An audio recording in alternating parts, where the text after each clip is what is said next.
I think a lot of people are going to misunderstand this video before they even click on it, so let me make something very clear from the beginning. This is not a video saying the Insta360 Luna Ultra is a bad camera. In fact, I still believe it's one of the most exciting camera launches we've seen in years. It's bringing ideas into this category that nobody else was trying. The detachable screen, the wireless monitoring, the built-in remote functionality, the Leica partnership, all of those things make it genuinely different. But if you've been following this channel for a while, you'll probably remember that before the Luna Ultra even launched, I kept saying one thing over and over again. Whoever buys this camera on day one is probably going to become a beta tester. Not because Insta360 doesn't know how to build cameras, but because this is their very first attempt at building a pocket gimbal camera. And after reading through hundreds of comments, Reddit discussions, owner reports, and early impressions over the last couple of weeks, I think that's exactly what's happening. Now, before Pocket 4P owners start celebrating in the comments, I also want to make something else clear. This isn't a Pocket versus Luna video. That's been done to death already. Instead, I want to talk about something much bigger, because I think this applies to almost every piece of technology we buy today. There is a hidden cost to buying first-generation products.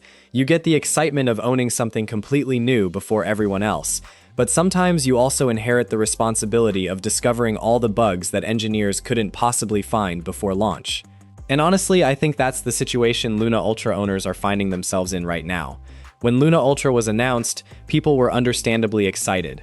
For years, DJI had dominated this category almost uncontested. Every Pocket generation improved the formula, but the overall experience remained familiar. Then Insta360 arrived and decided not to simply copy DJI. They introduced a detachable wireless display, new accessories, Leica optics, head tracking, different software ideas, and an entirely different workflow. Whether you liked every decision or not, you had to admit they were trying something fresh. I actually praise them for that because competition is exactly what this industry needed. Without competition, companies become comfortable. With competition, everybody benefits. But building something completely new also means creating entirely new hardware and entirely new software. That detachable screen isn't just another display. It's a wireless monitor, a remote controller, a microphone, and a communication system all rolled into one. The tracking algorithms are new. The battery management is new. The wireless connection between the camera and the display is new. Even the way accessories communicate with the camera is different. That's a lot of new technology to get perfect on the very first attempt. So what are owners actually saying? This is where things become interesting, because if you only watched YouTube thumbnails, you'd probably think every Luna Ultra is overheating, disconnecting, and falling apart. That's simply not true. Looking through owner discussions, the picture is much more balanced. One of the most common complaints people mention is overheating. Now, before that scares anyone, let's add some context. Not everyone is experiencing it. Some owners say they've recorded for weeks without any overheating at all, while others report that the camera becomes warm during high bitrate recording or in hotter environments. Several users even mention that after installing the latest firmware, the overheating became much less frequent or disappeared entirely. That immediately tells me this doesn't look like a catastrophic hardware flaw. It looks more like thermal management that still needs refinement, which is exactly the kind of thing companies improve over time through firmware. The second issue appears much more consistently, and that's battery behavior with the detachable screen. Several owners have noticed that the remote display slowly loses battery even when they believe the camera is turned off. Others describe the camera entering a standby state rather than shutting down completely, meaning both the camera and the detachable display continue consuming small amounts of power. Again, not everyone reports it, but enough people have noticed it that it doesn't seem like an isolated case. The good news is that battery management is one of the most software-dependent parts of any modern device. We've seen smartphones, drones, and even action cameras dramatically improve standby performance after firmware updates. Another topic that keeps coming up is the wireless connection between the display and the camera. Some users report occasional connection drops or reduced range when using the detachable screen farther away from the camera. Others say it works perfectly within their normal shooting distances and only becomes unreliable when they try to push it beyond what it's really designed for. Honestly, that doesn't surprise me. Wireless video transmission in a device this small is an incredibly difficult engineering problem. Even dedicated professional wireless systems costing hundreds or thousands of dollars occasionally experience interference.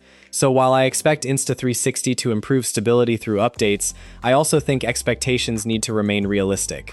Then there's the issue that probably worries creators the most, the gimbal. A handful of owners describe occasional gimbal stutters, strange movements, or unexpected behavior. Some say it happened before updating the firmware and disappeared afterwards. Others still experience it occasionally. A few users even mention replacing their unit because of persistent gimbal behavior, while many others report their gimbal has been completely reliable from day one. That inconsistency actually makes me more optimistic. If every single owner had exactly the same problem, I'd be much more concerned. Instead, it seems like different people are having different experiences, which again points towards software optimization, calibration, or quality variation rather than a fundamentally flawed design. Now here's the part that I found the most interesting while reading all these discussions. Even many of the people reporting these issues still say they're keeping the camera. They still enjoy using it. They still believe Insta360 will fix many of these problems. Several owners explicitly mention that firmware updates have already improved their experience significantly. Others say they would buy the camera again because the features outweigh the temporary frustrations. That tells me something very important. People aren't rejecting the concept of Luna Ultra. They're simply waiting for the software to catch up with the hardware. And this brings us back to something I said months ago.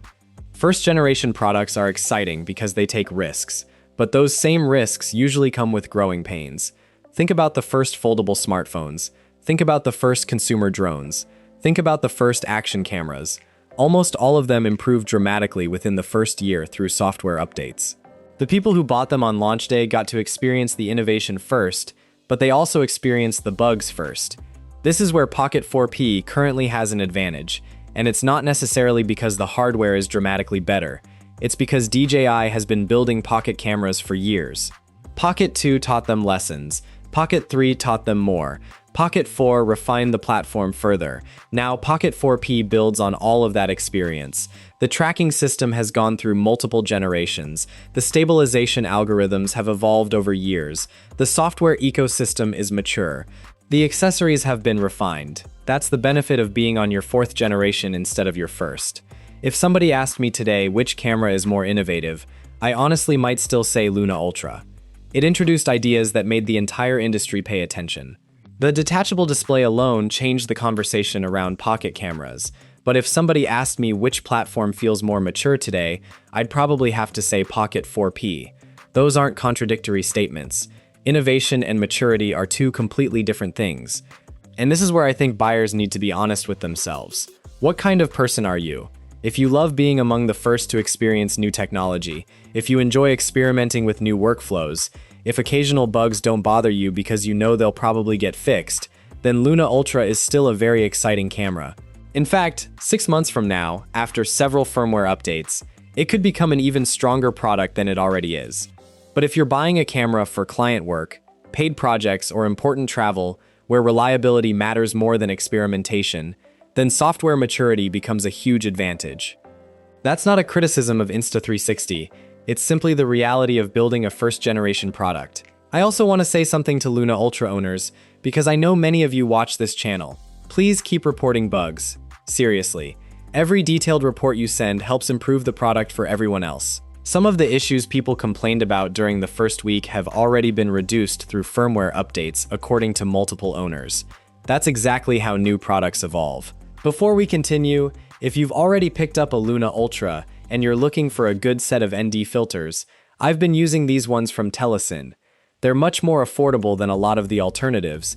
They fit the Luna Ultra perfectly, and the magnetic design makes them really quick to install and swap out while you're shooting. If you shoot outdoors or want more natural cinematic motion blur, ND filters are definitely worth having in your kit. I'll leave a link in the description if you want to check them out. Let's get back to the video. Early adopters don't just buy the product. In many ways, they help shape it. So no, I don't think Luna Ultra is failing. I don't think people should suddenly avoid it. And I definitely don't think a few weeks of owner feedback tell the whole story. What I do think is that this is exactly what first-generation technology usually looks like. Incredible ideas, incredible potential, and a few rough edges that only become obvious once thousands of real people start using the product in the real world. Ironically, that's also why I'm more excited about where Luna Ultra will be 6 months from now than where it is today. If Insta360 keeps listening to users and pushing out meaningful firmware updates, many of today's discussions could completely disappear. And if that happens, all of us win because real competition forces every company, including DJI, to keep improving. So if you're thinking about buying one today, don't let YouTube thumbnails make the decision for you. Read owner experiences. Look at both the positives and the negatives. Decide whether you want the excitement of a brand new platform or the confidence of a mature ecosystem. Neither choice is wrong. They're simply different. And now I'm curious to hear from you. If you already own a Luna Ultra, what has your experience actually been like? Have you run into any of these issues, or has your camera been completely reliable? And if you're still deciding between Luna Ultra and Pocket 4P, has seeing these early owner reports changed your decision at all? I genuinely want to know because I think this conversation is going to look very different by the end of the year.